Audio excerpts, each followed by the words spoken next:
الجزائر تطلق العنان لقوتها في سوق الطاقة العالمي.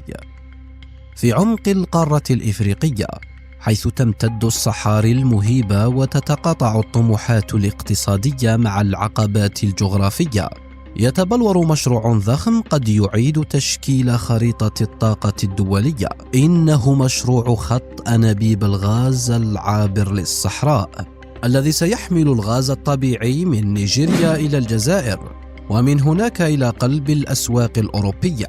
هذا المشروع الاستراتيجي يحمل في طياته آمالا ضخمة، لكنه يواجه أيضا تحديات جسيمة.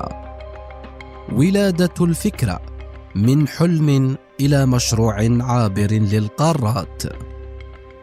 ترجع جذور هذا المشروع الطموح إلى مطلع القرن 21، ففي 14 يناير 2002 وقعت الجزائر ونيجيريا مذكرة تفاهم تمهيدا لتنفيذ المشروع.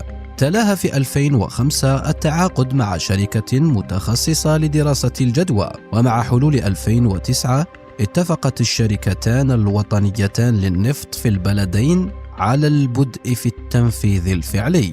يمتد خط الأنابيب لمسافة 4128 كيلومترا، مخترقا نيجيريا والنيجر حتى يصل إلى الجزائر، وبقدرة نقل تصل إلى 30 مليار متر مكعب سنويا.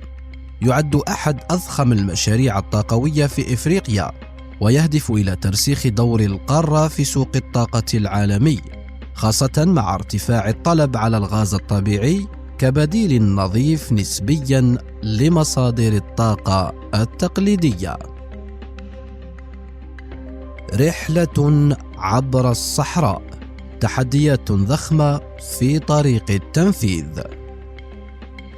ينطلق الخط من منطقة واري الغنية بالغاز في نيجيريا، ويتجه شمالا لمسافة 1040 كيلومترا حتى يصل إلى النيجر، ومنها يواصل مساره لمسافة 841 كيلومترا وسط الصحاري القاحلة ليصل إلى الجزائر عند عين جزام، ثم يمتد داخل الأراضي الجزائرية لمسافة 2310 كيلومترات حتى حاس الرمل، المركز الأساسي لصناعة الغاز في البلاد. لكن تنفيذ هذا المشروع ليس بالمهمة السهلة، فهو يواجه أحد أقصى البيئات المناخية في العالم، حيث تصل الحرارة إلى 50 درجة مئوية صيفاً وتنخفض إلى ما دون الصفر شتاءً، مما يتطلب تقنيات متطورة لضمان استدامته.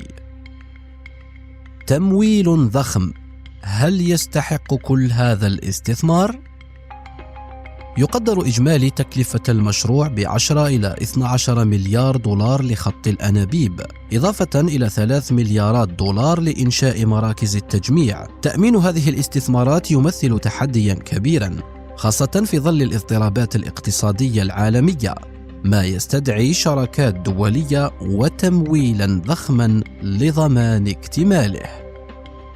الفوائد الاستراتيجية، من يربح من هذا المشروع؟ أولاً، نيجيريا، تعزيز صادرات الغاز الطبيعي واستغلال احتياطياتها الضخمة، وتحفيز التنمية الاقتصادية وتوفير فرص عمل جديدة.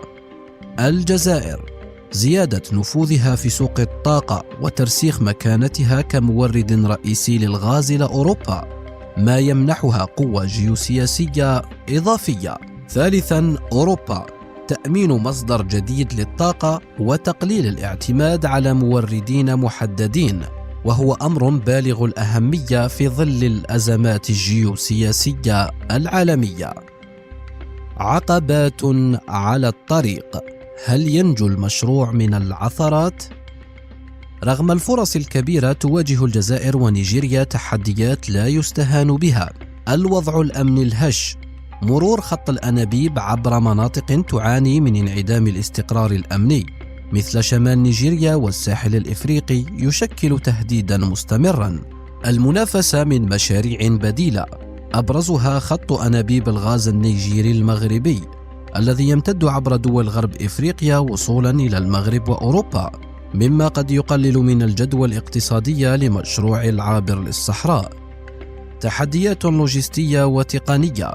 امتداد الخط عبر بيئات قاسية يتطلب بنية تحتية متطورة وصيانة دائمة لضمان استمراريته. سباق مع الزمن. الجزائر تسرع خطواتها. لمواجهة التحديات وتعزيز دورها كمحور طاقوي عالمي، وقعت الجزائر ونيجيريا والنيجر في فبراير من هذا العام 3 اتفاقيات محورية لتسريع تنفيذ المشروع، تضمنت جدولا زمنيا واضحا وخطة لتمويله وتعزيز التعاون بين شركات الطاقة في الدول الثلاث. ومن المتوقع بدء أعمال البناء قريبا، مع إمكانية تشغيل الخط بحلول 2030.